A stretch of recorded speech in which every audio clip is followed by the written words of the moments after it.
પ્રથમ દિવસ હોવા છતાં માણસા બજાર ખાલીખમ। ગુજરાતની ઓળખ ગણાતા ગરબા અને દાંડિયા પર કોવિડ-19ને કારણે રાજ્ય સરકારે પ્રતિબંધ મૂક્યો છે। ત્યારે નવરાત્રિ એટલે માત્ર ગરબે ઘૂમવું જ નહીં, પણ આ તહેવાર લાખો લોકોને રોજગારી આપે છે। આ વર્ષે ગરબા નથી થવાના દુનિયાનો સૌથી લાંબો ઉત્સવને ઇતિહાસમાં પહેલીવાર બ્રેક લાગશે।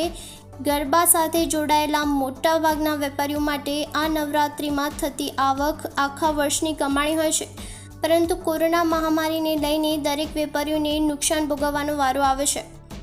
ત્યારે ઇલેક્ટ્રોનિક તેમજ નવરાત્રિમાં લગતી પૂજાપો, ફૂલહાર વગેરેના વેપારીઓને ખૂબ જ નુકસાન વેઠવાનો વારો આવે છે। લાખો રૂપિયાનું ઇન્વેસ્ટમેન્ટ કરે પછી પણ ગરાગી બિલકુલ જોવા મળતી નથી। ATC news Gujarati, Mansa.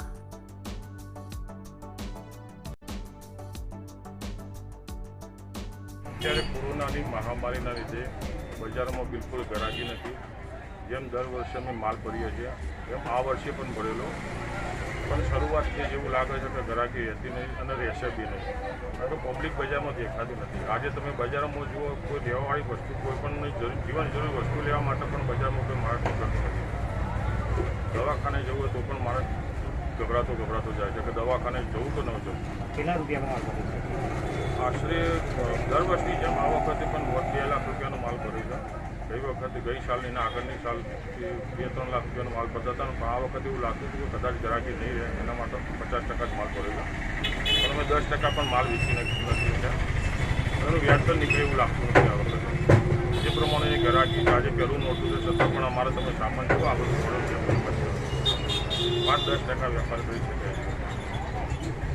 નથી। માલ ખૂબ જ ભરેલો છે, ગ્રાહક બિલકુલ આવતા નથી। માલ તો ઘણો ભરેલો છે, પણ ગ્રાહકી બિલકુલ નથી નામી। માલ ભર્યો છે, શું થશે ભગવાન જાણે। તમે અત્યારે આ કોરોનાની મહામારીમાં તમારી દુકાનની અંદર જે પૂજાપાઠનો માલ ભર્યો છે આશરે કેટલો હશે? લાખ રૂપિયાનો તો અત્યારે લાખ રૂપિયાના માલમાં તમારે વેચ કાટનો કરતો છે? પડે જ સાહેબ, 100% પડે। કેટલી ગ્રાહકી છે દિવસની? ગ્રાહકી પહેલાં કરતાં 50% છે, અત્યારે 50% સો ટકા ગ્રાહકી છે। 50% ગ્રાહકી।